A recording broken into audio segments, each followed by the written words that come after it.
Welcome back to another episode of the Kaleidoscope Maker. I know it's been a while and I apologize for that. A lot of things have been going on in my life and, well, they have. But in this episode I'm going to show you one of the big questions. How do you make a turning object chamber? This one I'm going to be showing you how to make it out of PVC.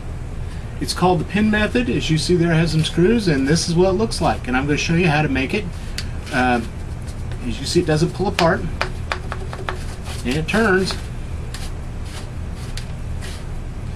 And this is one of many methods of making a rotating object chamber, and I hope you enjoy it and watch.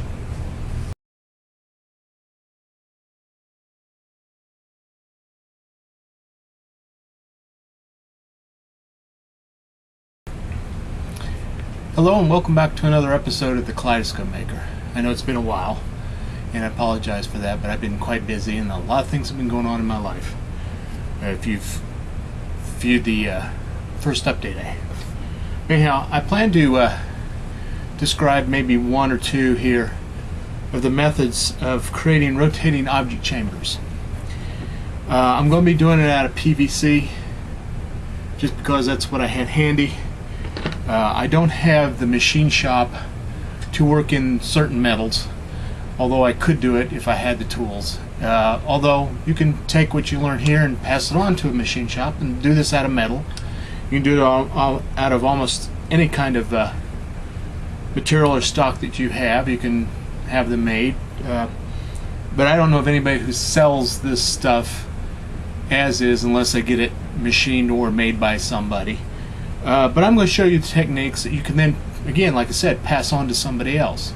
So hopefully I'll be able to show you using some PVC and some PVC fittings on one of the many methods that are available to create rotating object chambers. Hopefully I'll find some other materials that I can show you some of the ones like they use for the cardboard or other old-fashioned kaleidoscopes, but I'll try to do those when time and materials become available. So I'll be right back with more. Okay, what I'd like to do is show you how to one of the methods to make a rotating object chamber, and it'll look pretty close to what you see in traditional kaleidoscopes, although this is not the only method. Let me repeat that, not the only method. I've got some 2-inch PVC pipe and I've got a 2-inch PVC fitting, and you know, it doesn't necessarily have to have this ring in here, as you can see in there, but this one does. So I'm just going to deal with it the way it is. And this is standard 2-inch PVC pipe, and it does fit on here tightly. We don't want that in a kaleidoscope. So what I'm going to have to do is I'm going to have to take this and I'm going to have to sand it down, or sand the inside of this to where it moves in there smoothly. That's the important thing about a kaleidoscope, is it does have to move smoothly. Right now that's not going to move very easy. You can even hear it. It binds. So I'll take care of that and be right back. Well, it took a little bit of work, time, but it does turn, not smoothly. And so the next step will be for me to make a little slot here where I can pin it. I'll be back to show you. Okay, so what I've done, and I've done a very poor job of it, was I actually cut a groove into the tube so that there's a little recessed area here. I'm sure you can't see that. Hopefully you can see that pretty well. I did a very bad job of it. I did it on a table saw, and I didn't set my. I didn't even use a jig. I hand did it, but with the precision of a router or a table saw or some jigs that you might be able to do, you can actually make this quite a accurate and smooth. Doesn't have to be that accurate. It just has to work. Groove that's recessed here, and I did it about half the width of this tube, so I wasn't cutting in all the way. I can make it a little deeper, but I did about halfway. Just something to give it an edge or a groove. Now the next thing is for me to modify this so that'll fit on there and turn. Now this method is called a pin method. You can, and I'll try to show you these in the future, you can also cut a groove in here and you put ball bearings in there and make it a bearing turning object chamber. You can put an O-ring, rubber O-ring in here, which is very popular among most kaleidoscope artists. Again, I'm just doing this to show you how it's done. One method, but there are numerous methods to make turning object chambers, and hopefully I'll show you more. But this is one, it's called the pin method, and what I'm going to do is I'm going to go ahead and drill 3 holes. You can drill 4, 5, 6, whatever you want in here, so that I'll put a little screw in there so that the screw sits down into this ridge and will hold this piece on so it can turn. And that's all there is to the pin method. With the other methods, they all have their good parts and bad parts. I personally like ball bearings, but I'm not ready to do that yet. So here we go. I'm going to drill some holes in here, and instead of regular screws, you could use set screws, which I'll show you what those are. But I'll be right back.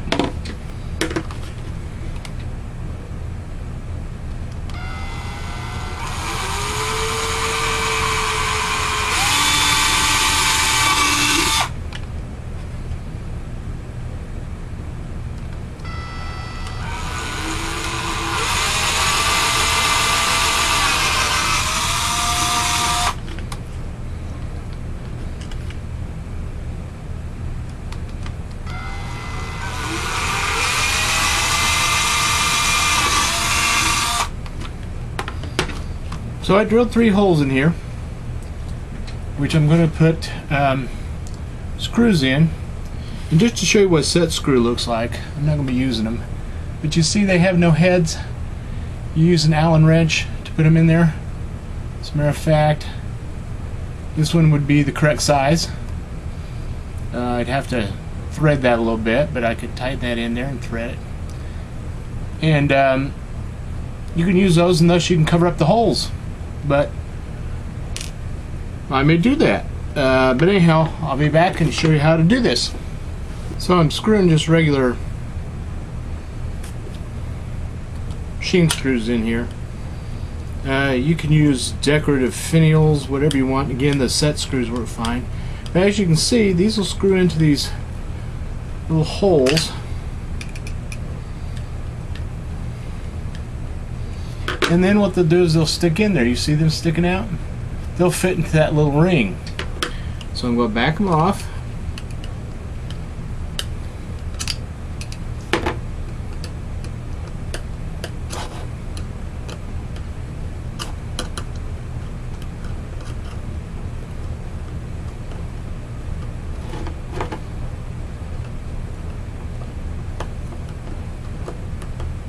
Yes, Phillips head would work much better.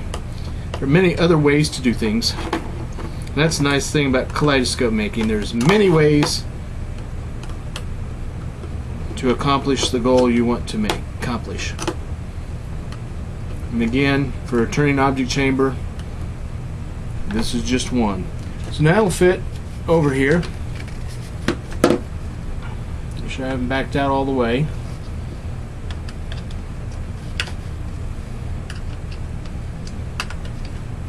Push it down, tighten them up, not too far.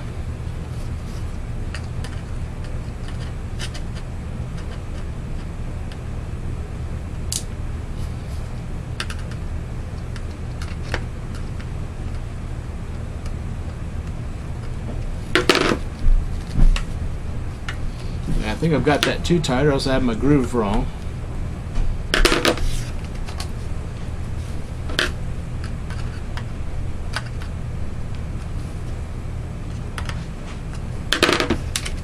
Here it goes, and it turns.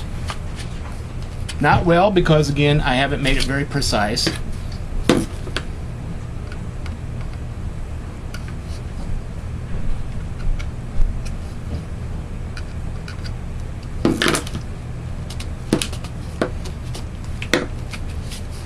But it won't come off. It's stuck on there. And it turns. Again, not very well, because of the precision of my work. It was just done with hand tools and on a table saw. But there it is. You might just need to back them off just a little bit more. And this is what I call the pin method, where basically you have a couple of pins 3 will work, 4 will work, 5, 6 more. There it goes, that's a little bit better. It's fitting inside that groove inside. And again, the better I'd done that groove, the better this would have been. Again, I can just back this thing off till it actually runs pretty smooth.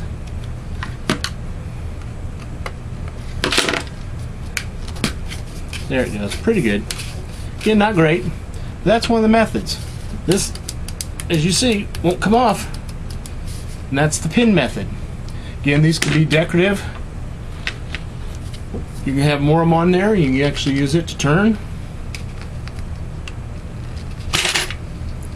And that is one of the many methods of a rotating object chamber. Again, I recommend you have the right tools, right equipment to do this with. I did this all by hand, and it works. Not great, but works.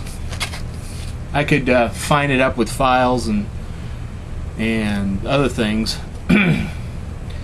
but that's good for just by hand. I mean, I'm actually thrilled. But anyhow, there you go, the pin method. Again, I'll take it apart. I know I'm going too long right now, but I'll take it apart and show you that all I'm using is these ends of these screws to fit inside of a groove that's in the other tube. And again, that's one of the methods of making a rotating object chamber.